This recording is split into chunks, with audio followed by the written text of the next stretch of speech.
South Africans took home a whopping 133 Rand more in June than the month before.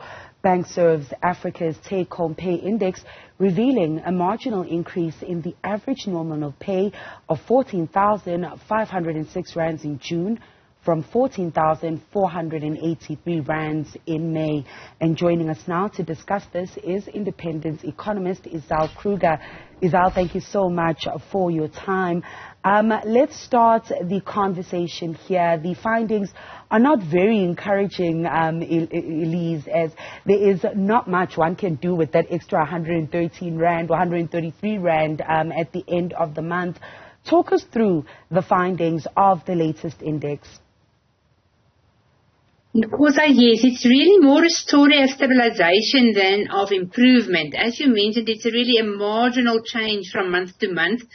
But if you look at the past 3 months, it's at least it has stabilized after we've seen quite a drop from March to April. So I think the economic environment, remains very challenging out there. So one could hardly expect a much better scenario to play out while we've still got all the challenges with us. So from that point of view, the stabilization to us is welcomed. It could have been worse, especially if one looked, like I say, at the environment that hasn't changed meaningfully between last month and or between May and June. The data is for June. Absolutely, and I don't think South Africans can do it anymore. It could be worse news. Mentioning those challenges, Elize, could you talk us through those economic headwinds that are putting pressure on that income growth in the country? Albeit we are seeing that stabilization, and how do we compare to other emerging market peers?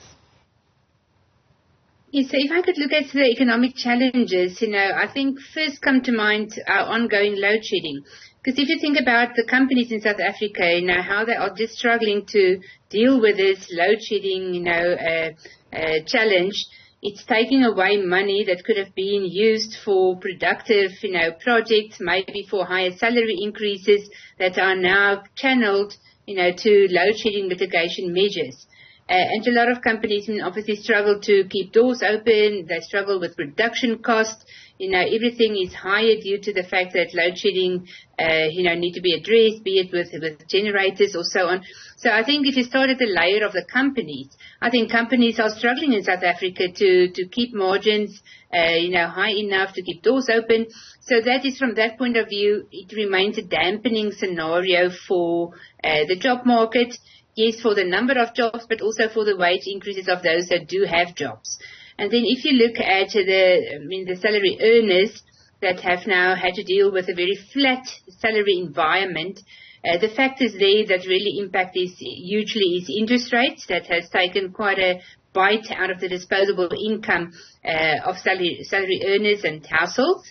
And then obviously also inflation, the general, high numbers of inflation that we've seen over the past year has also eroded the purchasing power of that salary that you have earned. And especially given that it hasn't kept up with inflation. So even in nominal terms, we've seen drops over the past 18 months in salaries. And if you then take into consideration inflation, your real take-home pay has dropped significantly.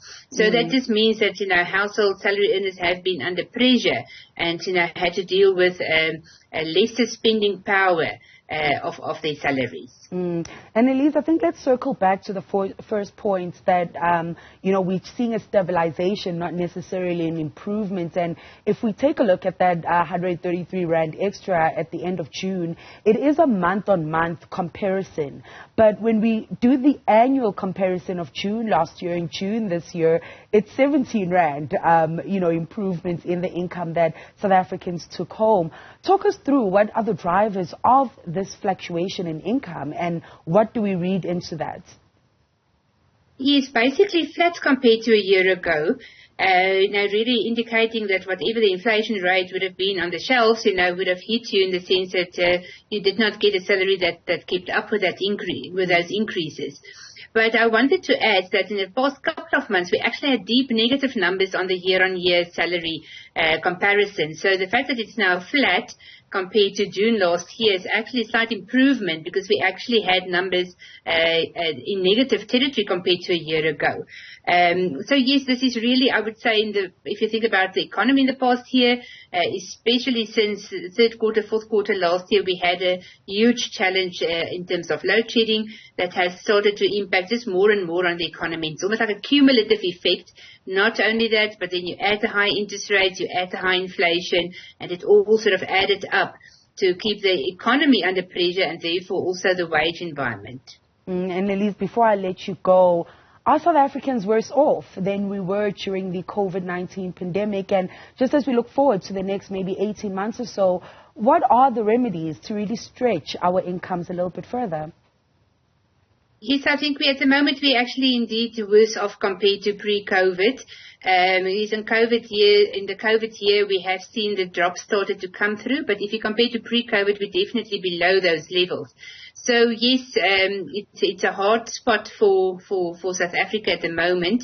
Looking forward, I think if we can get alleviation on the load shedding scenario, which we all know that there's been projects announced that are in the pipeline that will at some point in the next 12 to 18 months start to produce electricity and to reduce the pressure of our grid, coming mostly from the private sector side.